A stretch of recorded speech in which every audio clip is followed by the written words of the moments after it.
Satyabhama Institute of Science and Technology, Chennai. Satyabhama Institute of Science and Technology, Chennai. Season தொடங்கியதை முன்னிட்டு சென்னை கோயம்பேடு வணிக வளாக பழக்கடையில் மாம்பழங்கள் ரசாயன கல் வைத்து பழுக்க வைக்கப்படுகிறதா என உணவு பாதுகாப்புத்துறை அதிகாரிகள் சோதனை மேற்கொண்டு வருகிறார்கள். இது பற்றிய மேலும் விவரங்களை செய்தியாளர் ஜெரியிடம் கேட்கலாம். ஜெரி, விவரங்கள். வணக்கம். பழக்கடை வணிக வளாகங்களில் உணவு பாதுகாப்புத்துறை அதிகாரிகள் திடீர் சோதனை மேற்கொண்டு வருகின்றன. சென்னை கோயம்பேட்டில் இருக்கிற பழ வியாபாரம் செய்யும் வணிக வளாகங்களில் உணவு பாதுகாப்புத்துறை அதிகாரிகள் சோதனை நடத்தி வருகின்றன.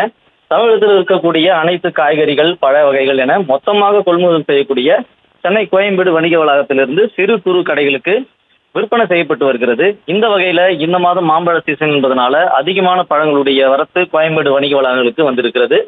குறிப்பா பழங்கள் ரசாயனம் மூலமாக வைத்து பழுக்க வைப்பது, ரசாயன கற்கள் மூலமாக பழுக்க வைப்பது உள்ளிட்ட பழங்களை குழந்தைகள் மற்றும் சிறியவர்கள், பெரியவர்கள் உண்ணும் பொழுது பலவிதமான உடல் ரீதியான பிரச்சனைகள் உருவாவதாக உணவு பாதுகாப்புத்துறை அதிகாரிகள் தெரிவித்திருக்கின்றனர்.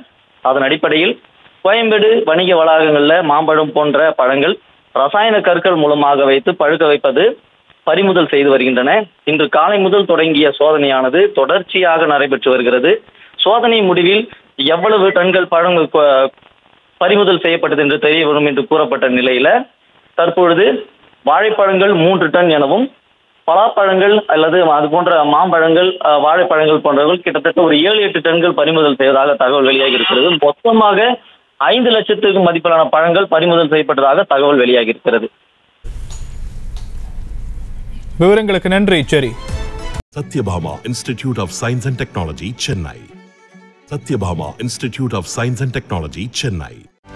செய்திகளை உடனுக்குடனும் துல்லியமாகவும் தெரிந்து கொள்ள சப்ஸ்கிரைப் பண்ணுங்க.